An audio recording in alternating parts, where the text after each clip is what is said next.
Hello, my name is Luigerous and welcome to Luigerous Tidbits here in Armored Warfare. And this will be kind of a pilot episode, and I would love to have some feedback about this kind of content so that I will get some feel about it, that if it is something that you like watching, because it's relatively simple for me to do and I kinda enjoy doing it. So if there's something that I need to take more into account or something that I just totally missed, I would love to hear that. But let's go on with the subject matter.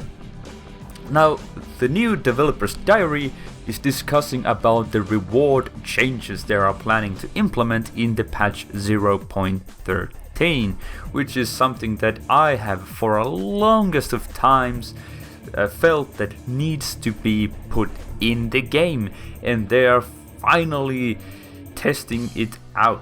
I will have a link in the video description to this article if you want to read it fully, but I will mostly go through it, like the general idea and what it actually says and how I personally feel about these changes. Now, what is this thing in general? Well, the PvE has had a lot of problems in making of credits. The XP, or the reputation in Armored Warfare terms, have been something that you kinda do get quite almost as much as in the PvP games.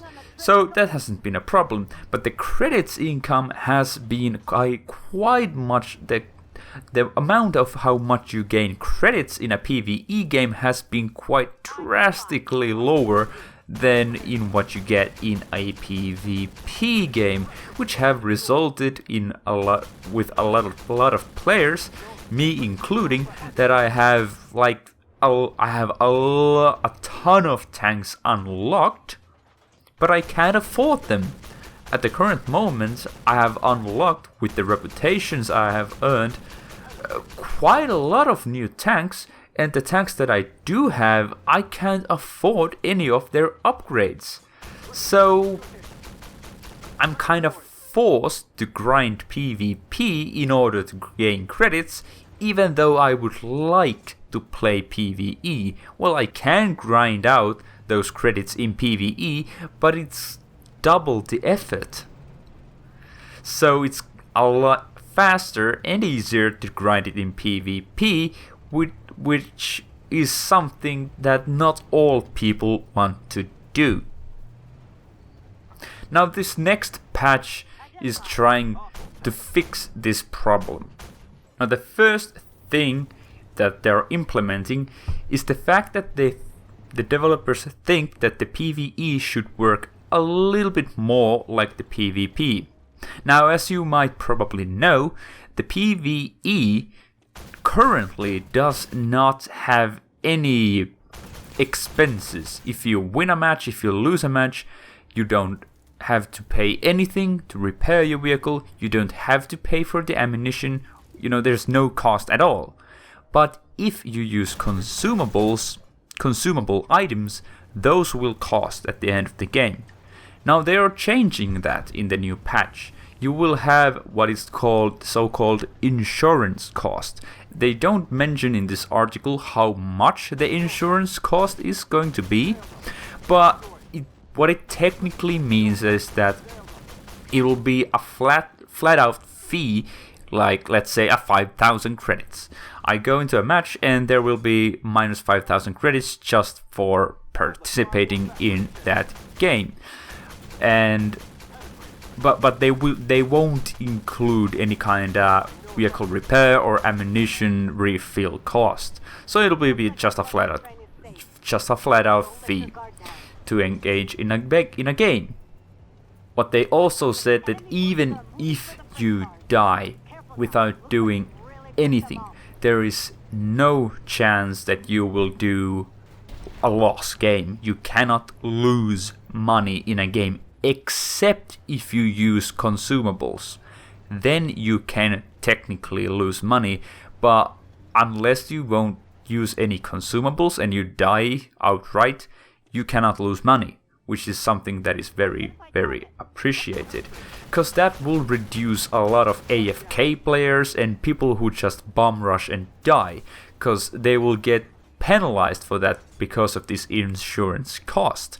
So they won't make like any money or very few credits, which is something that this game has had a pretty big problem in my opinion. Also, in the easy difficulty, there are no insurance costs whatsoever, so the easy game mode will function exactly the same as it has worked before. So there will be no changes to that at all. So it's medium and hard difficulty only. And also, the higher difficulty you choose, the bigger the insurance cost will be. So it's kinda risk-reward, cause if you fail at hard, the kind of penalty, so to say, will be a bit bigger, cause you will kinda lose more money. But if you win the match or do good in the match, you will get a lot more money out of the game. But let's move on. So they have changed the difficulty modifiers as well. So what I personally felt that it was a lot easier to just play a medium difficulty game instead of a hard difficulty game, because the AI got more challenging and it wasn't any longer guaranteed win on a hard. So it was a lot faster and easier to do the mission on medium and gain full credits instead of, maybe 50-50 win rate with the hard and a slivering bigger reward. But if you lose, tough luck. Now they've changed that. The easy difficulty will be the same, it doesn't have any modifier, but the medium will be buffed from 1.15 to 1.5. So the medium difficulty will be quite a lot better. You will get in the medium difficulty quite a much better reward than you now have on hard difficulty. And on hard difficulty, instead of the 1.3 that you have now, it'll be buffed to 2.0. So you'll get double the reward than in comparison to the easy mode.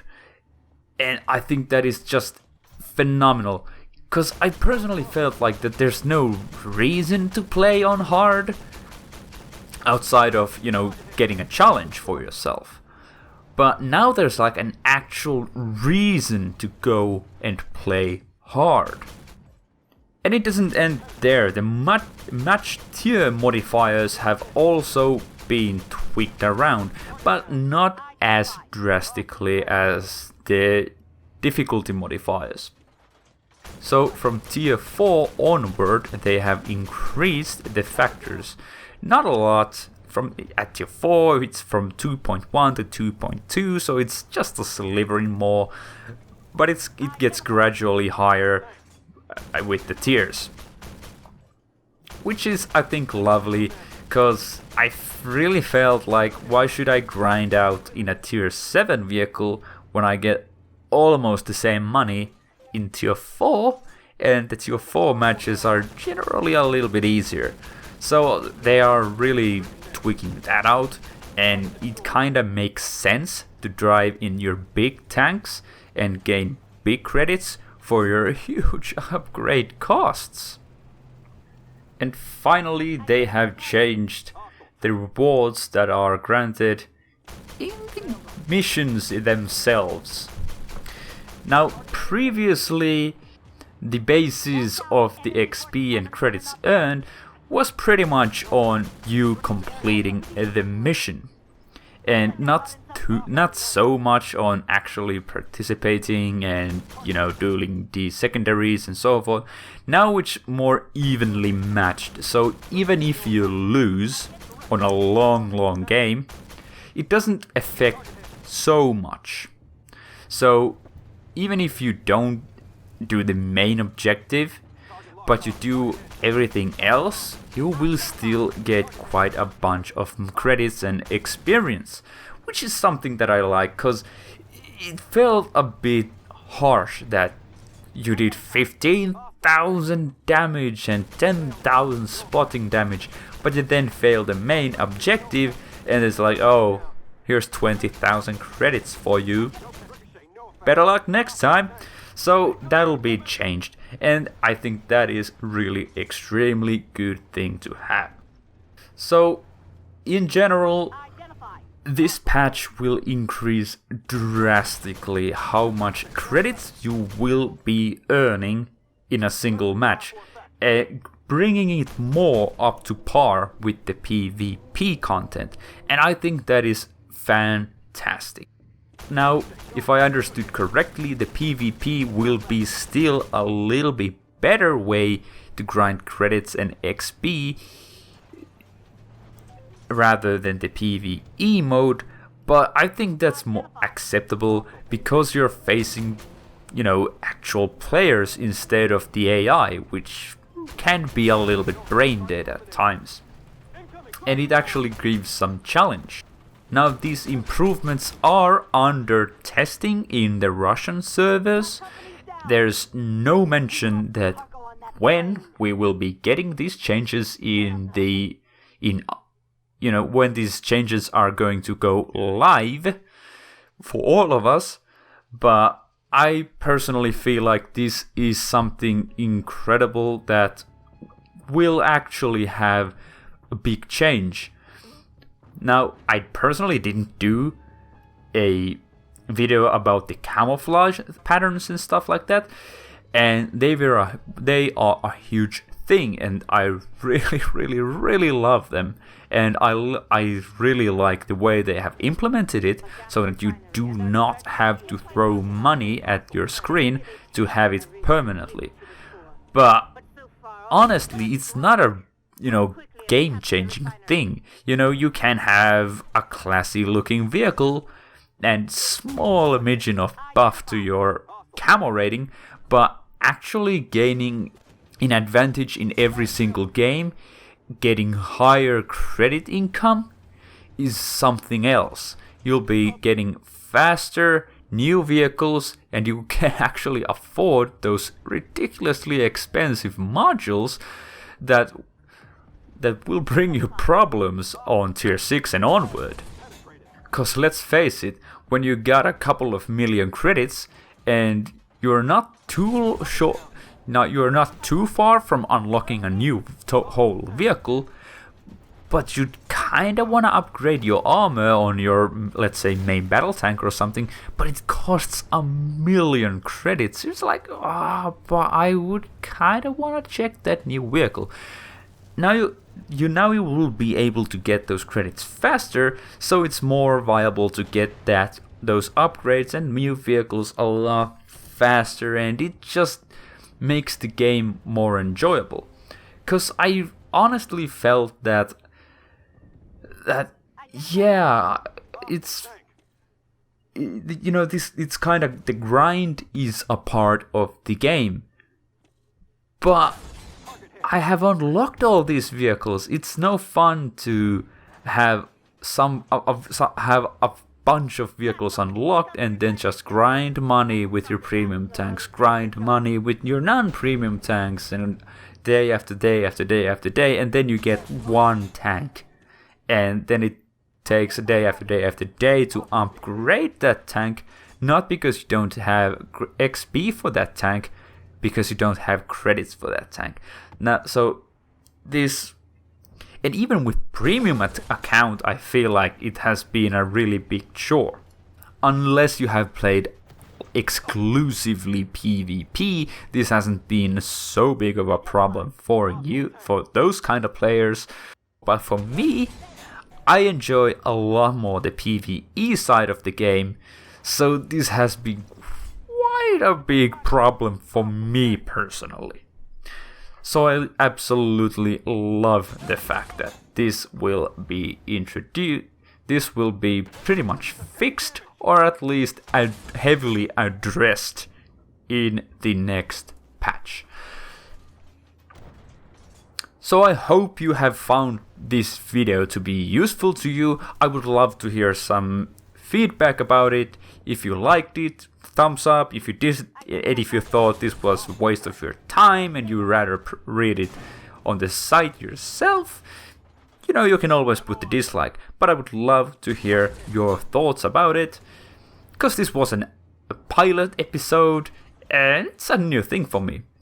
But anyways, thank you so much for watching, and I hope I'll see you in the next video.